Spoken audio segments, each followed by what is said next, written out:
êtes là, pour moi, vous devez être différent. Le fait d'être différent est un devoir, ce n'est pas un problème.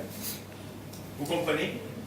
Les commandos de l'armée sont appelés les commandos parce qu'ils sont différents de tout le reste. Ils sont différents de par ce qu'ils peuvent supporter. Ils sont différents de par ce qu'ils doivent faire. Ils sont différents de par la responsabilité qui leur est donnée. Ils sont différents parce qu'ils doivent maintenir un silence quitte à en mourir. Ils sont différents pour plusieurs raisons. Mais ils sont clés pour pouvoir mener certains combats. Et je pense et j'espère que vous aussi êtes et serez clés pour mener certains combats. Parce que notre Afrique a plein de combats à mener. Plein. Et les combats sont sous nos yeux tous les jours. Je pense qu'on fait partie des pays africains où on voit le moins de combats, malgré tous les combats qu'on voit quand même. Donc vous avez cette chance d'être là, vous avez cette chance d'avoir un tel encadrement, et vous avez cette chance aussi de participer à une nouvelle dynamique mondiale. Ce sont les partenariats publics-privés. Et ces partenariats publics-privés, et le développement de cet état d'esprit, amène aujourd'hui que les entreprises se rapprochent des écoles, parce que c'est là qu'elles puisent ce qu'elles deviendront dans les années à venir.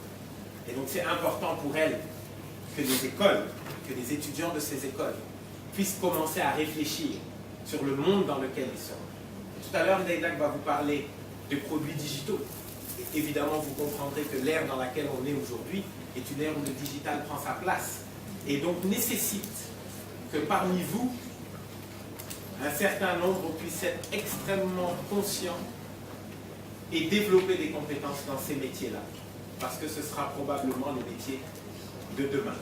Vous savez qu'on dit que 60% des enfants africains nés depuis 2000 auront des métiers en 2035 qui n'existent pas encore. Ça veut dire que ce qu'on nous forme à faire aujourd'hui n'est pas nécessairement ce que l'on va devoir faire dans 10 ans, dans 15 ans ou dans 20 ans. Et donc la première capacité qu'il va nous falloir développer pour y arriver est notre capacité à nous renouveler par eux-mêmes. Et je pense que beaucoup de cours que vous recevez ici, et j'en suis sûr notamment avec celui de Gaïné, ce n'est pas un cours où il vous donne des textes à apprendre par cœur. C'est un cours où il vous fait penser et où il défie vos pensées. Et c'est ça. Parce que à chaque moment où vous allez avancer, vous allez être confronté à différents systèmes de pensée. Différents systèmes de pensée qui sont normés et qui ont leur code. Comme chez nous, on a des systèmes de pensée qui ont leur code. On a des systèmes comme un appelé les castes, qui dit que des gens sont comme ci et des gens sont comme ça. Comme avant ça, il y avait un système appelé l'esclavage, qui disait que des gens étaient comme ci et que des gens étaient comme ça. N'est-ce pas? Oui. Et vous savez qu'il a fallu des élites, un peu comme vous, pour faire passer ces moments à d'autres réalités dans l'histoire.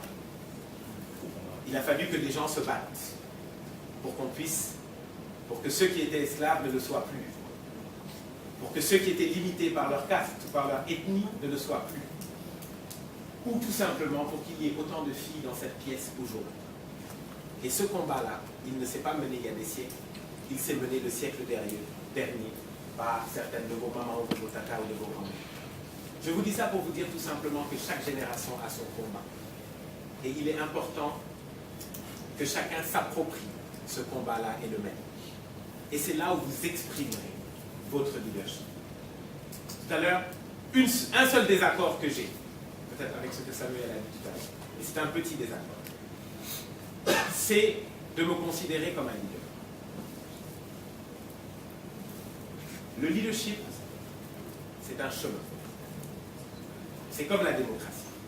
C'est un processus. Il évoluera tout le temps. Et il vous fera changer tout le temps. Je sais qu'aujourd'hui, enfin depuis quelques années, on a une tendance dans l'idée de pouvoir renforcer les capacités des jeunes et leur donner confiance en eux, de leur faire croire en première année qu'ils étaient des leaders. Pour moi, ils ne le sont pas. Vous ne l'êtes pas. Vous ne l'êtes pas encore. Et c'est normal. Ce n'est pas un problème.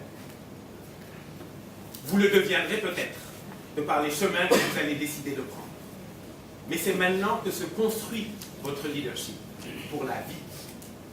Parce que je ne peux pas accepter avec humilité que Nelson Mandela, que Barack Obama ait le même titre que moi, ou que vous. Soyons honnêtes. Hein? le chemin qu'ils n'ont pas parcouru pour en arriver là où ils sont, et le nôtre, c'est pas la même chose. On ne peut pas t'appeler docteur si tu es en première année, alors que l'autre a fait 7 ans d'études pour être docteur. Par contre, il faut accepter de partir de rien. Et ça, souvent, c'est peut-être la chose la plus difficile à faire pour toute forme d'entrepreneuriat.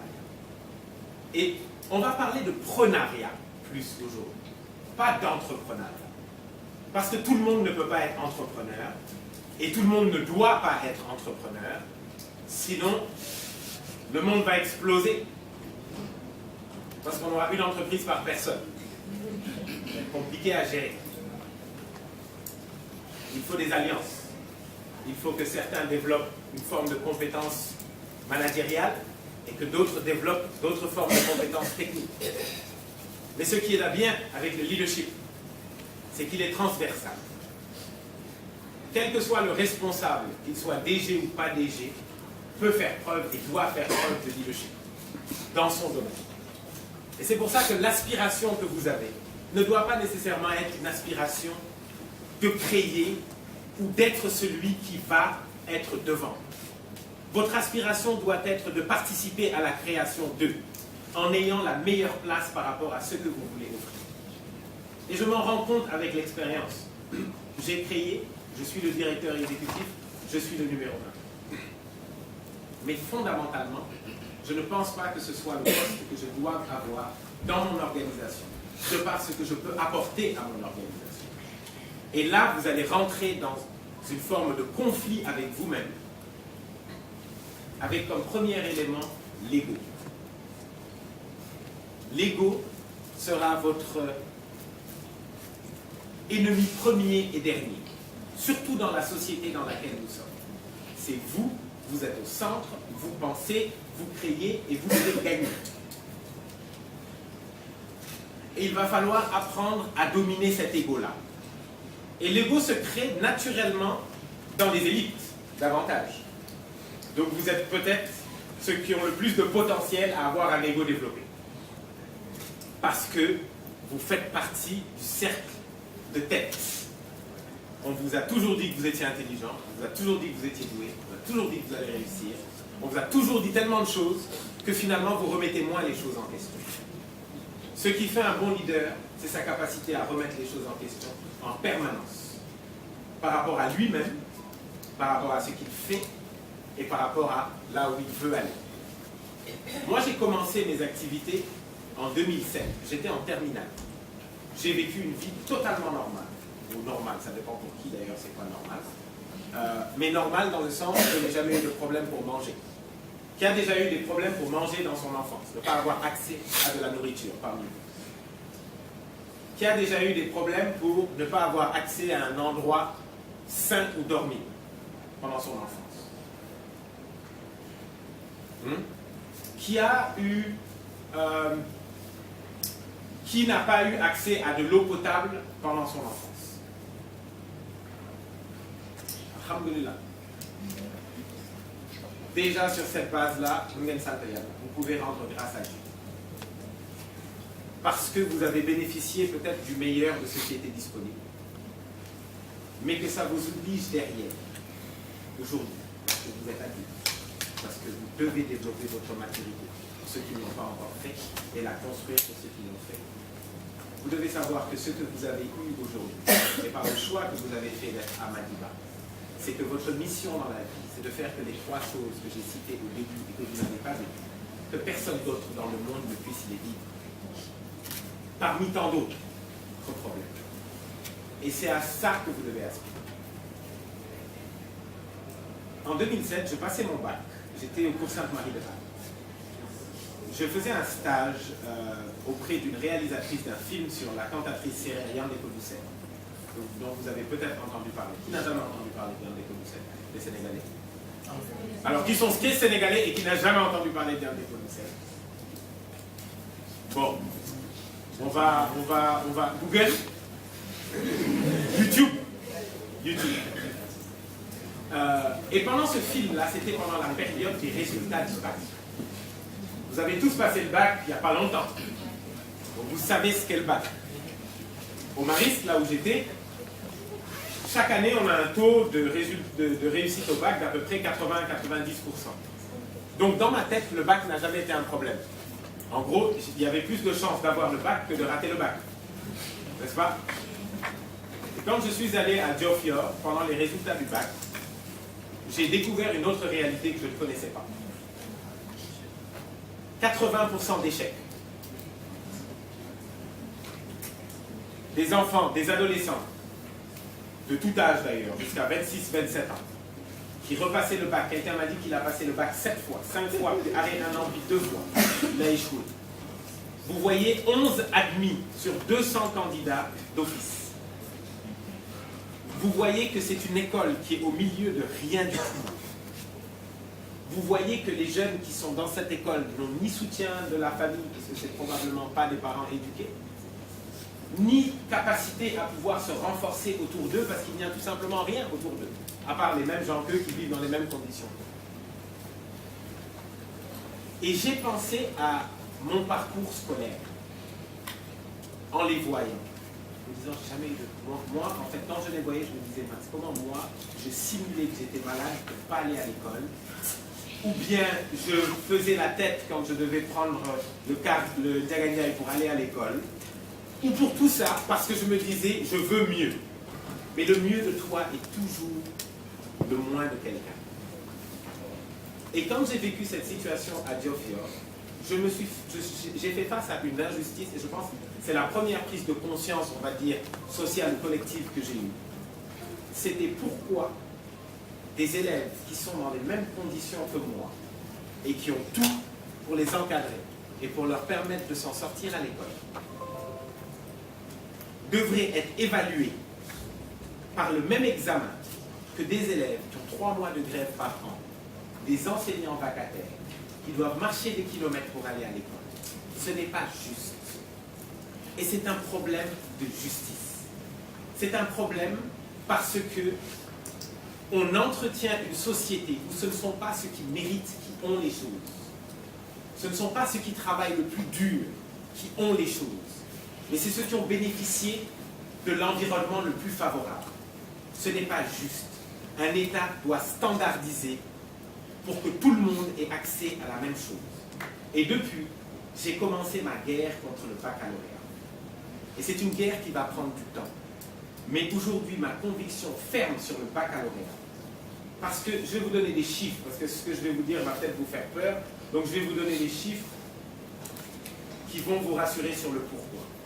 Je milite aujourd'hui pour la suppression complète du baccalauréat obligatoire en classe terminale.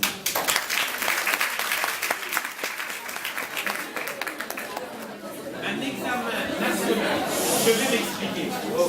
Je vois des têtes se secouer, je vais m'expliquer et j'accepterai les désaccords, évidemment, parce qu'on est des meurons-cadres. Le baccalauréat est un examen qui ponctue 12 ans à l'école.